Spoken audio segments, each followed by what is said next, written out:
Welcome back. Welcome back, everybody, to Let's Talk Wednesday. My name is Melshani Collins, and I am the CEO and the family advocate of the Grace Agency, where we advocate for families that have welfare cases. We also help fathers to gain paternal rights to their children through legitimation and other court petitions, such as custody, third party custody, modification of child support, modification of custody and visitation, and also paternity and contempt. And also, we help families to locate local community resources, okay? And for those of you that have never seen our channel, we do this every single, or my page. Thinking I'm on YouTube, but I am on YouTube, right?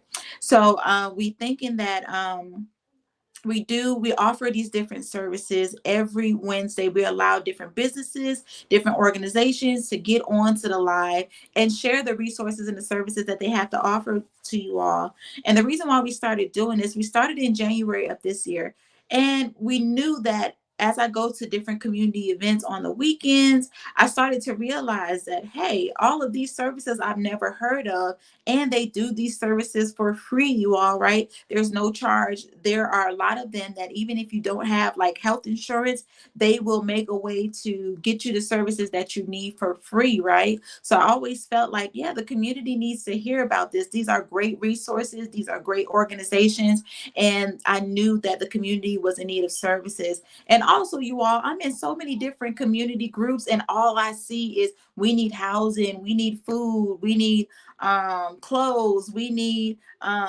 different assessments. I'm trying to get my child who is special needs in this activity or in this school or in this program, and I don't know what to do, right?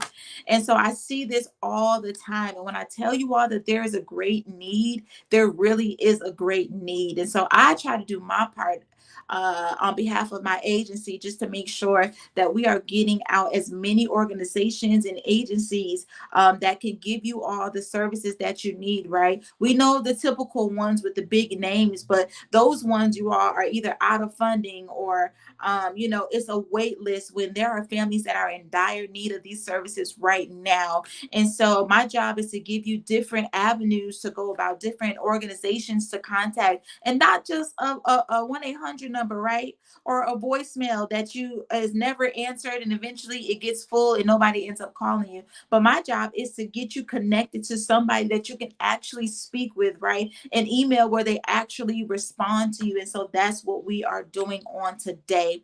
And so I do have my business page, you all, which is also called Giving Respect and Compassion Every Day, where we just try to give updates on where we are in the community. Also, we give information as to, what specials that we're doing within our own agency if you need any of the services that we have to offer as well. And so if you would like to book a free consultation, go ahead and visit our website, which is www.grace-ga.com. And on that website, you'll see some little buttons that'll say free consultation or book now. Go ahead for me and click those buttons. And when you click those buttons, it'll have like a form that you would need to answer that'll have all your information, your contact information, your demographics. Go ahead and write down all the information that you need or type it out and then send it to me, and it comes straight to my inbox. Also, if you don't want to go on the website, but you just say, hey, I need to speak with you right now, give me a call, y'all, at 678-729-7261. And if I'm available at that moment, I will do your consultation immediately. But if not, I will definitely schedule one with you in the near future with whatever dates that work for myself and you as well. Also, if you somebody that's tech savvy, you like the email me. And my email is melshanique, that's M as in Mary, ELSHANIQUE, Collins@gmail.com. Don't write a whole paragraph, y'all. Just put a little bit of information. We will discuss everything in the consultation process, but definitely just put, what your issue may be in the body of an email. Put your contact information as in there as well, and also a date that you would like to schedule the consultation for, so that we will be able to. I'll follow up with you, and I may give you a call immediately, or I'll give you a call on that date. You all okay? So those are the three ways to contact me. Also, you can contact me on any of my social media. Again, my business page is Giving Respect and Compassion Every Day. On there, you can inbox me, or this is my personal page. It is Miss Glamorous Collins. You can also inbox inbox me on here as I check my inboxes regularly. And if you have any, you want to speak to me immediately, I'm definitely going to contact you within 24 to 48 hours. Okay. All right, so now that we got that out of the way, so we were going to have another organization speak with us on today, but for whatever reason, they were unable to make it. So I said that one monkey don't stop no show, right? So we gonna move forward. And I thought, you know what? Probably a few months ago, I did a live that's called You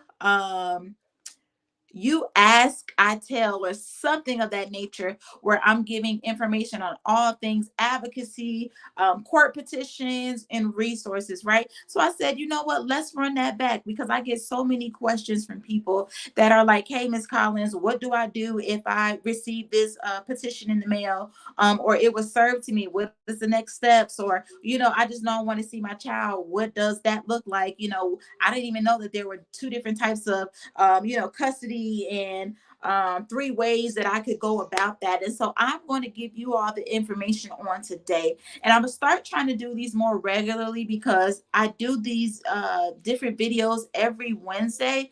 And so most of them are organizations and agency based, where I'm featuring somebody else, right? I'm not talking too much about what my agency does, or the services that we have to offer. But I feel like I need to do that more often, because I know that the services that we offer is what's needed in the community, right? So again, I'm going to go ahead and do that on today. If you don't catch this live, that's okay. You can catch the replay, right? But we're gonna go ahead and get started. And if you see me looking down, you all, that's just because I have some notes written out, just so I can make sure that everything is accurate in the way that it needs to be. So forgive me if you see me looking down. But for those of you that have never heard of the Grace Agency, I'm gonna give you all a little bit of background information about me, and how this agency even came about. So I worked with the Department of Family and Children's Services for over 7 years. And I worked in almost every department. I worked in child welfare, right? So that was our family support cases, investigations. I worked, and then we would, if we took children out of the home, it would be our foster care cases. And so I did that as well. Now, I did not do anything in adoptions, but I do have a decent understanding of the adoption process when it comes to Department of Family and Children's Services. And one of the things that I recognize, you all, is when I was a case manager, I would go out to these homes, and, they would have these crazy allegations that were called in. And I would go out and assess these families and say, hey, because these allegations are called in, we need to do this, we need to do that, and we need to do the other, right? And one time it was a particular family that was saying that, hey, I know I need to do these services, but I don't like how you all come out here and tell me what I need to do instead of collaborating with me. I feel like you are trying to run my life, or you trying to be in my business, and I don't like that. And at the service that you want to put in, I don't want to utilize that service. And so as I started to work there year after year, I started realizing that a lot of these families were um they were scared, but they had a bad stigma that was attached to the department, right? Because of Auntie and them case, because of a case that they had back in 1993, because of something that they heard or something that they read, right? And I realized that when they had that negative stigma that was already in their mind, it was hard to get them to comply with what we needed them to comply with in order to close the case out. Typically, cases have to be closed out within 30 to 45 days, right? Before they start becoming overdue. And so I realized, like, these families, they don't want to be complying with the department because they feel like the department is not on their side. They feel like we're just there to tell them what to do, be in their business, to ruin their lives. And me personally, I knew that that wasn't the agenda of the department, and especially not mine as a case manager, right? Because I'm trying to go home like you. But I got to do my job. I got to make sure that before I leave this premise, before I leave this household, that these children are safe and protected. And there were plenty of nights where I couldn't just go home. I had to stay there. I had to make sure that these families had appropriate, shelter, that they had placement. And so also, not just the stigma, but they also felt like they weren't being treated like humans, right? This was their most like vulnerable time. And we're coming into their home saying, hey, you did this. This allegation says you acted this way. This happened this past weekend.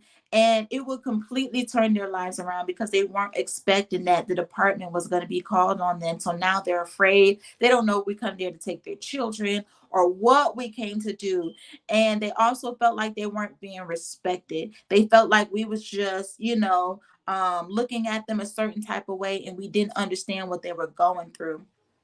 So as I climbed the ranks, right, from a supervisor, case manager to a supervisor, I really realized that when I sent my case managers out, that we had to have a heart of compassion for these families. We are literally coming in their lives unannounced on a random day at a random time, trying to tell them what happened or trying to tell them why this case was called in. And a lot of times they didn't understand. Sometimes they knew where it came from, right? Because we had to read the allegations, but a lot of times they just didn't understand. They were just like, I'm trying to do the best I can do to take care of my kids, with the situation that I'm in. Why are y'all coming in here saying that if I don't do X, Y, and Z, y'all gonna take my kids away when I've been doing it? I haven't received communication. My car went down just like everybody else's, but guess what? My employment doesn't pay a lot. So I don't have the extra money to, get the car fixed so I can take them to the doctors. I tried calling the doctors and seeing if they, could reschedule it, or if I had somebody that could offer me MARTA passes or whatever, what have you, right?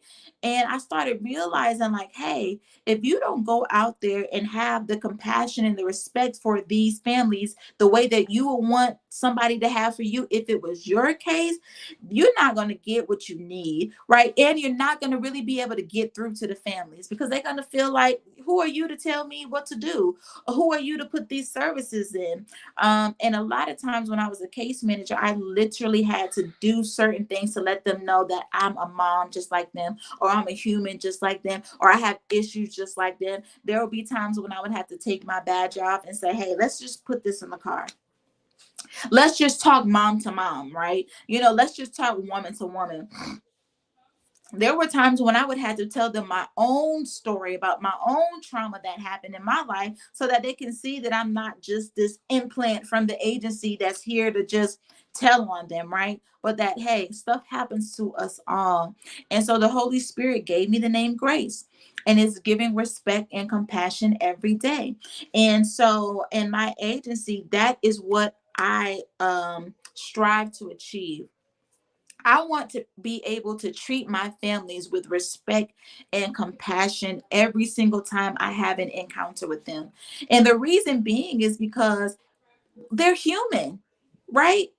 How many of us are not a paycheck away from homelessness? How many of us aren't just crashing on somebody's couch right now? How many of us, we need food stamps to keep us, eating, keep our children well? How many of us have utilized back to school events or different church events to make sure that we get the school supplies and the things that we need? There's no reason that we should look at others as below us, especially if you have a job. That doesn't mean anything because your job could be here today and gone tomorrow. And so I employ anybody that is working in a helping profession.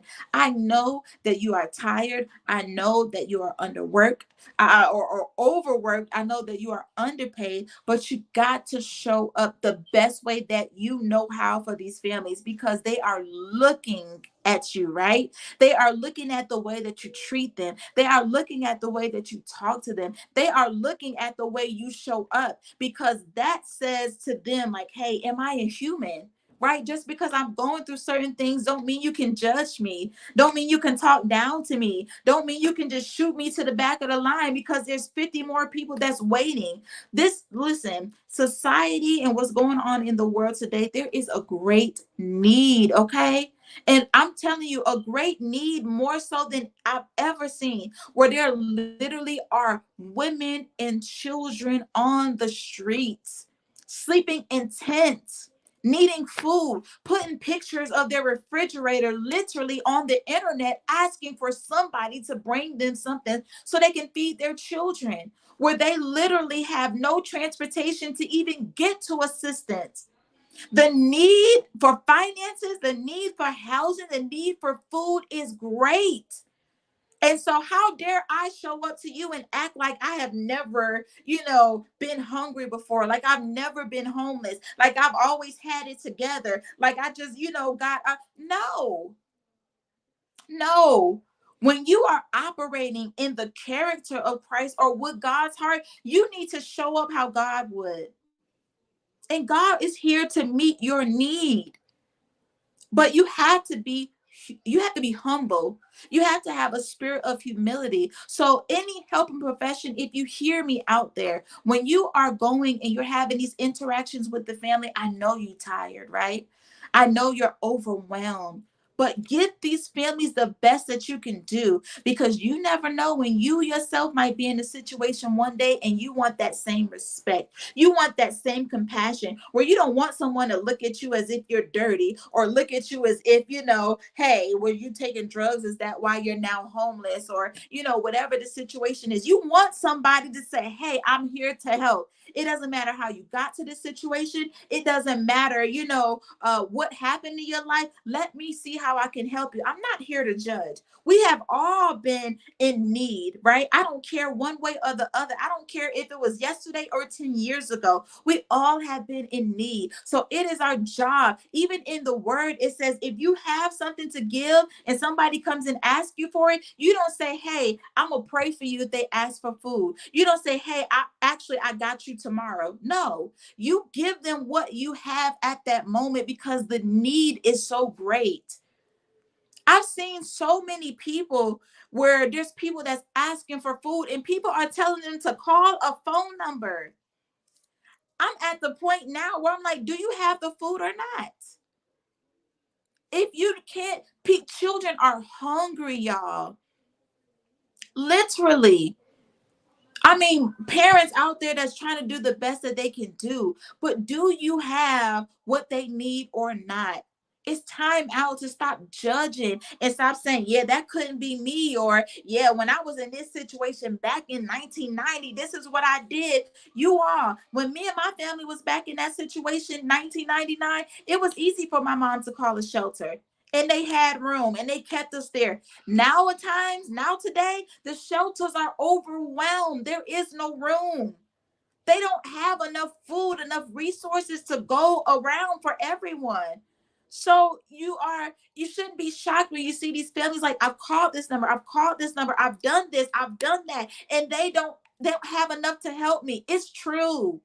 As a helping profession, it a professional, I am telling you right now that it is true. These companies, these agencies, these organizations, they do not have the resources, you all. That's why it's taking people. And I see right here on Sherry McCoy, she has the blessing bags of warmth, where she literally takes her own money and buys things that she sees. She goes and she transports foods to family. She raises funds on social media to help these families. Y'all, it's real. There's not a lot of people like there's another group called the Dames Doing Good. There's not a lot of people like Sherry. There's not a lot of people like the Dames Doing Good group, where they literally take on families and raise resources themselves, you all. We have to help each other. We have to, because the need is so great out here that children are falling by the wayside. But then to get cases called on them because their families can't provide everything that they need. And I'm like, well, what are these families to do? The resources are so limited and few with these big name places. But again, that is why it is my job to come on here and give you all the resources. But if you don't tune into these lives, if you don't watch, I'm telling you, you're not going to get the resources that you need.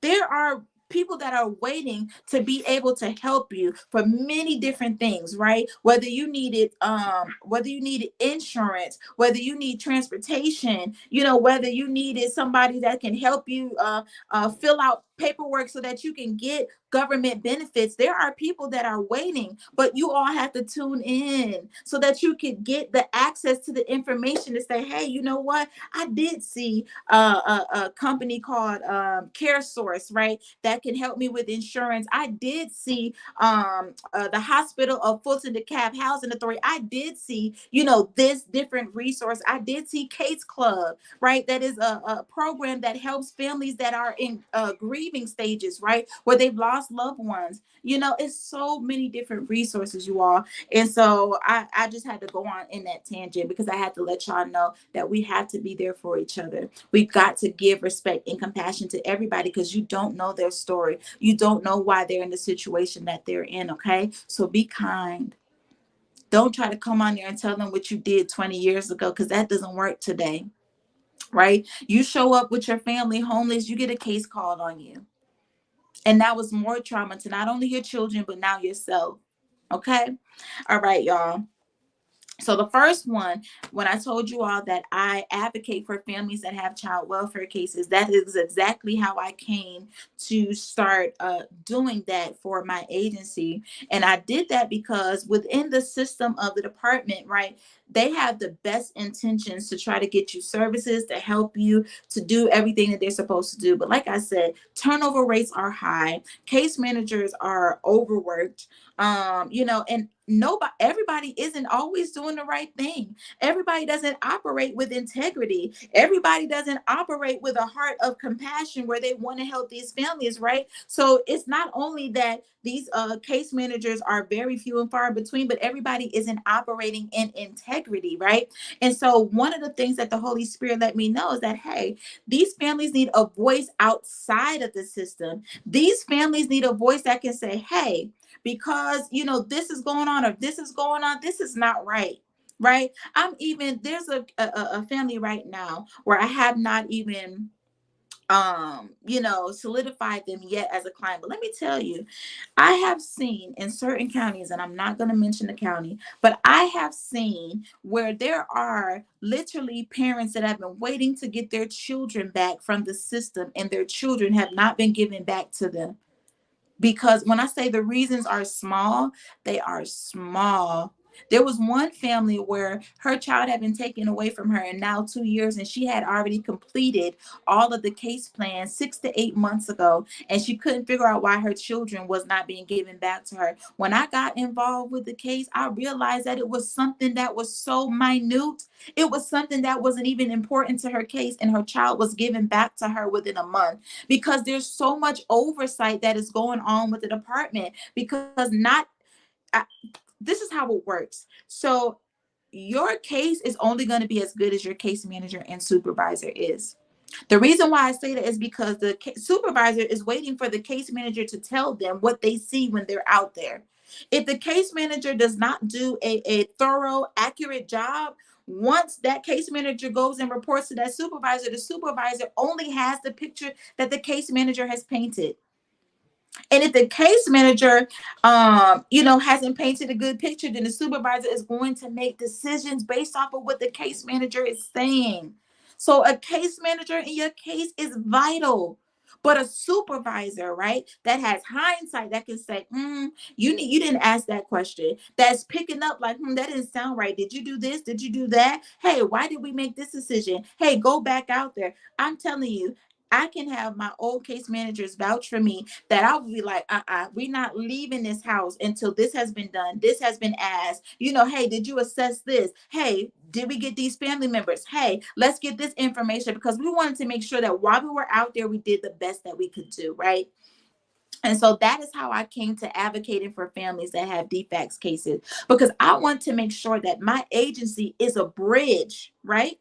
It's not a divider, but that my agency is a bridge to make sure that the department and that the families are getting communication from each other, appropriate communication and compliance. That is the thing. And it's not just compliance from the families, it is compliance from the department as well, because there are policies and procedures in place for a reason, but there are times when those are not being followed, and the families get frustrated. And the families don't know what to do. They don't know who to call. They don't know how to go about things. And that's when I come in and say, hey, let me help you to handle this the right way. Let me help you to make sure that things go in your favor, in compliance with the case plan. But also, let me make sure that the department is doing everything that they need to do to make sure that these children can get back into the home safely. So that is what I do, you all. I advocate for families that have child welfare cases, and I'm talking about any case. Doesn't matter. Physical abuse, sexual abuse, medical neglect, educational neglect, it doesn't matter. Anything, I advocate for families that have those cases because I understand. I've been in the system where I've seen like, this family is not being treated fairly, right? And it's not because, again, that the department is just saying, hey, we just gonna come out here and, not do what we need to do. It's because it's so much work. Imagine you all hearing the worst stories every single day. Imagine witnessing a child's death. Imagine going out to a home, you all, and the home is terrible, it's nasty, but the family doesn't have money to get cleaning supplies, or the family doesn't have, the appropriate assistance to help them, you all. So it's just, we got to be kind to each other. But that is the first facet of my agency, is that I advocate for families that have child welfare cases. So if you have a child welfare case and you got a question, give me a call at 678-729-7261. All right, you all. Secondly, the other thing that I do, and I mentioned this earlier, is that I help fathers to gain paternal rights to their children through legitimation. And how I started doing that, again, was the department, because I realized when we're going to take children out of the home, I realized that we had viable fathers, but a lot of people were making decisions to not put the children with the fathers just because these fathers weren't legitimated. And then when I would talk to the fathers, like, hey, are you legitimated? Do you have, and they would be like, what is that? I signed a birth certificate. I pay child support. I see my child, whenever I can. And it was crazy because we had placed so many children in the homes of foster parents when we could have kept them in the homes. And even if, with a safety plan, we could have kept them in the homes with what we call putative father, meaning that it hasn't been legally established that they are that child's biological father, but a putative father, meaning that the mother has identified that man as that child's father. And the man had a relationship with the child, right? It's not that just because mama said Joe Schmo down the street is his child's father that the department was going to place the child with him. That's not how it works. But we also assess the relationship and the nature of that relationship with that child and that father, right? And so when I seen that fathers had no idea what legitimation was, paternity acknowledgement, putative father registry was, I said, you know what? That's also a service that I'm going to add to my community and my agency, because it helps to solve an issue, right? And so I'm going to go over that with a few of you that don't know what that is, right?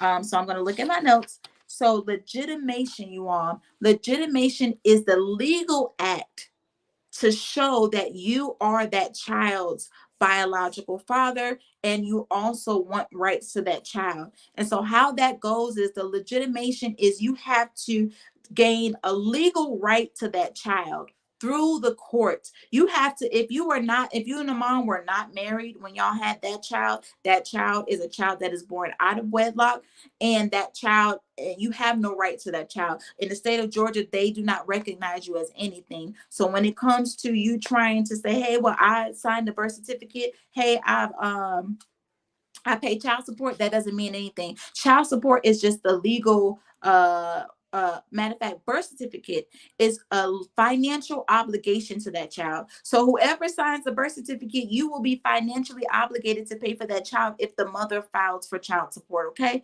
that's all that is. It doesn't say that you are the biological father of that child, and it does not give you any rights to that child when it comes to seeing that child for custody and visitation. So let that be known to you all, that a birth certificate is just the financial obligation to that child.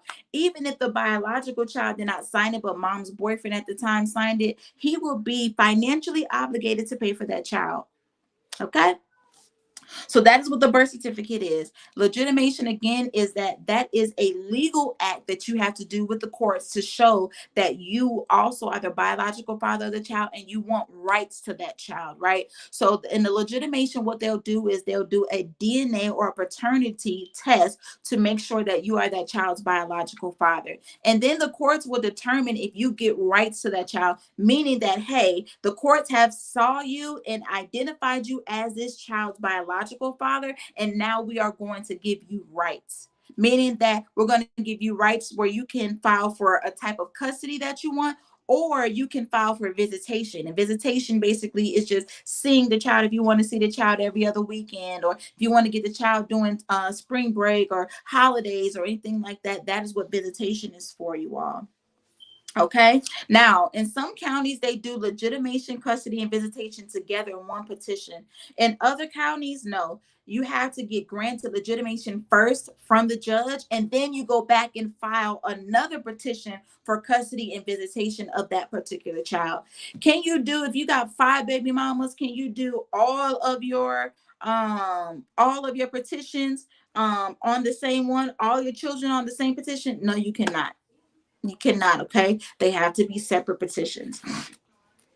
All right, I'm gonna make this fast because y'all have been talking for 30 minutes already. Hold on. All right. So there are two types of custody. There's legal custody, and legal custody means the authority to make children decisions for the children. Physical custody is who the children are living with. Okay. So those are two different type of custody, and you can separate it, right? Where the children can physically live with the mother, but both you and the mom can make decisions for that child. But I'm gonna get into that right away. All right. So there are 3 ways to divide custody. One is sole, legal, and physical, meaning that one parent assumes decision-making responsibility and who the children spend most time with, meaning that sole, legal, and physical, meaning that only that mom or that dad has physical and legal custody, meaning that the children live with them and that one parent is the only parent that can make decisions for that child. So that is sole, legal, and physical custody.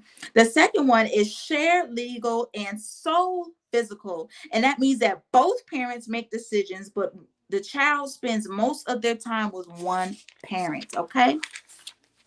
The third one is shared legal and shared physical. And that means that the parents, both parents, share decision making and the children spend equal time with both parents. So typically that's what they call split custody, right? Where the children, both parents make decisions, but the child is with the mom for 6 months out of the year, and then the child is with the dad for 6 months out of the year. They usually call that split custody, okay? But that is, again, shared legal and shared physical. Parents share decision making, and children spend equal time with both parents, okay? So, again, 2 types of custody, legal and physical, and 3 ways to divide custody, all right? And then there's something that's called the paternity acknowledgement. And the paternity acknowledgement is used to legitimate the relationship between a father and child. So, the paternity acknowledgement is typically used for children that are under the age of 1, where a father can sign that form and a mother can voluntarily sign that form as well, where it can legitimate that child. But that form, you have to get that form from Vital Records. I also help fathers with those forms as well. I help to get the form for you and fill that form out. But typically, that is a form that I would give to my new fathers, right, where the child was just born, where instead of you having to go to court to complete that process, there's that form. You're able to say that, hey, the mother is voluntarily, without a DNA test, without a paternity test, the mother and I are voluntarily saying that I am the biological father of this child with no proof. That is what a paternity acknowledgement is that, hey, I'm believing that this mother was faithful, while we were in a relationship, while we did what we did. So I'm saying that this child is mine. I know that this child is mine. That is what a paternity acknowledgement is for. And again, you cannot do a paternity acknowledgement form after the child is the age of 1, right? It has to be done, and you have to sign it. The mother has to sign it. It has to be notarized, and you have to turn that into Vital Records, okay? And it cannot be signed if the mother was married 10 months prior or if another father is listed on the birth certificate. Also, you cannot use that document if the child is over the age of 1 when the document is signed. It has to be signed and completed before that child reaches the age of 1. Because if it's after that child is 1, then now you have to go through the regular legitimation process in the county that your child resides in. Okay. And you must again file that with the state office of vital records. The mother or the father can rescind this agreement within 60 days. So let's just say everything was happy, you had the child, y'all loved each other, but if something happened and you start finding out that mom wasn't faithful, or another man start coming around, you can rescind that voluntary agreement within 60 days. Okay. Now, it will not change the father's name on the birth certificate, as a court order must be done to remove that. So the father, he can say, you know what, something is fishy here. I don't know if I'm this child's biological father now. I'm going to just rescind that, meaning that he has to re-sign that form. And it's a form from Vital Records saying that this child, I don't know, I want to rescind this. It was a mistake that I signed it. But it won't take his name off of the child's birth certificate. They had to literally go to court to do that. Okay. All right. And then the other one is called the termination of parents' right. A parent relinquishes their rights and it's written, or willfully didn't comply with child support for 12 or more months. The parent abandoned the child. The parent convicted of murdering the other parent. Parental misconduct or inability, lack of care, physical harm, continued safety concerns, and no relationship. Okay. So that is what the termination of a parent's rights are, is when a parent relinquishes their rights, meaning that they wrote down something, said that I no longer want to be the parent of this child. I cannot do it. They that willfully did not comply with the child support for 12 or more months, parent abandoned child, parent convicted of murdering other parent, parental misconduct or inability, mean lack of care, physical harm, continued safety concerns, etc., and no relationship. That is the only time that you can terminate a parent's rights. Okay. And then there's also something else called the child abandonment warrant. And it is a probable cause warrant to determine if a child has been abandoned. And that means 30 days of no visitation or financial support. And you can go and do a child abandonment warrant through the magistrate courts. Okay. And so I had to do a synopsis of the things that our agency offers, right? And also the putative father registry. Let me talk about that. The putative father registry is where a father can fill out a form. He cannot get any custody or visitation of that child. And again, it does not give him any legal rights. But that father is able to say, hey, if the mother gets involved into some criminal act and the mother is arrested, or the mother tries to put up my child for adoption, or a defects case is called and my child is taken out of the home, I want to be notified. And that is what a putative father registry does. It notifies that father when any of those court actions take place, so that the father can step up and try to establish a relationship or rights with that child. Okay. So I gave you all a very, very quick synopsis of all the things that we do at my agency. And again, we also connect families to local community resources. So families call me all the time and say, hey, Miss Collins, I need this resource. Hey, can you help me to find this? Hey, can you help me to find that? And I do my best to help them find those different resources. Okay. So again, you all, if you need my services, or if you want to talk more in person, definitely give me a call. Again, my number is 678-729-7261. Also visit my website, which is www.grace-ga.com. Also, you can email me at melshanicollins@gmail.com. My social media is Giving Respect and Compassion Every Day, and that is for my Facebook. And then on Instagram is G.R.A.C.E.LLC. You all reach out to me. There's so much information that I could give on here, but again, I'm already 40 minutes in and I need to go get my son along with my husband. So you all definitely give me a call if you saying, hey, I need help. I need somebody to tell me what to do, right? I'm trying to get this child support modified. I'm trying to change over this custody. I don't like the situation. Hey, I have a court order and somebody is violating it. Hey, I want to get a name change on a birth certificate for my child. Hey, I'm trying to get paternity established. Give me a call, you all. I'm telling you, there's no agency out there that's doing what I'm doing. And I got the juice. So give me a call and I'll help you. All right. Talk to you later.